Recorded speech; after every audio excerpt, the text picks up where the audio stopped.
now we're going to look at the basic principles of installing vinyl siding.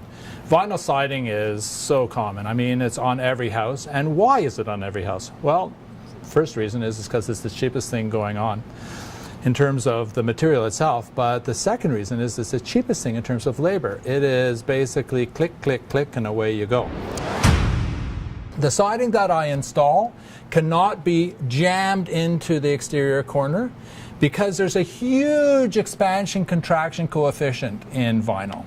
And if I install this, the worst case scenario is I install this in the middle of winter when it's very small, and then it gets very hot and it expands, it will actually, I've seen it so that it pulls off the building or creates a buckling effect along there, which is very, very ugly.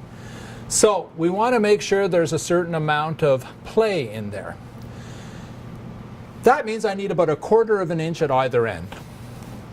At the same time, you will notice that these nails here are installed so that they are not tight. This allows for my piece of siding to be able to slide backwards and forwards with the expansion and the contraction. If I have a long wall that's longer than 12 feet, I'm going to have to make a joint. So I'm going to make a joint here where I'm going to leave 1 inch of material between the flange of one and the flange of the other. Because in theory, this piece here could actually come across like that, and the piece over there could come the other way, and I need to have some play there so that there's some expansion. I should be able to grab a piece of siding and just move it back and forth. In fact, this one's installed a little bit too tight because I have to work at it. I don't want to work at it, I want it to float there. So assuming that we've done this all the way up, and of course there's basic principles of carpentry. We want to have our siding nice and level. We want to have our siding cut to the right length. We want to have our siding installed so that it's able to move, contract, and expand.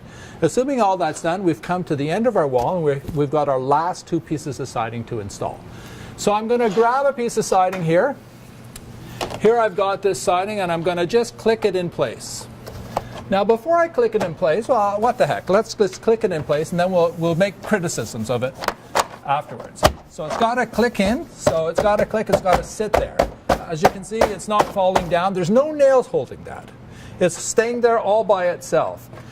And what I'd want to do is I'd want to pull it so that I have 1/4 of an inch at that end. 1/4 to 3/8 of an inch hidden inside here.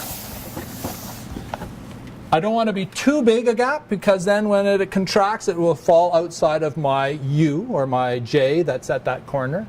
And I don't want it too tight because if it expands, it'll bump into that and will twist everything. Another principle that we want to have is where we have an overlap, is we want all my overlaps to be facing in the same direction. I don't want to have an overlap like I see over here, which is facing that way, and then come over here and do the exact opposite over here.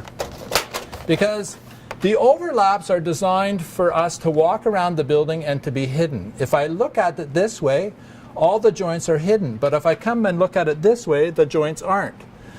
So the idea, the principle of this is that I choose to have my joints overlapping in the place that is the least visible. Now, another principle of siding installation is that my nails should in fact be in the center of each one of these slots. So I'm going to put it in the center of the slot. Why? Because that allows for my expansion and contraction. And I'm going to nail it down, and I'm going to nail it so that it's about 1/8 of an inch high. It's not tight. I don't want it to be tight. Tight is bad. Tight locks it in place. So I'm going to come across. I'm going to do that everywhere. The most common error that's made on siding installation is nailing it in too tight. My siding is nailed onto a flat surface. Generally speaking, what you have is furrings in place, and so I have to be actually, in the center of a furring. In this case, there actually can't be too many nails. As long as the nails are nailed loosely, I could put up a nail in every one of those holes. It would be nutty to do it, but I could, no problem. I should have them probably every 1 foot to 16 inches apart. So I've got plenty of nails up here. And those are the how-to principles of installing vinyl siding.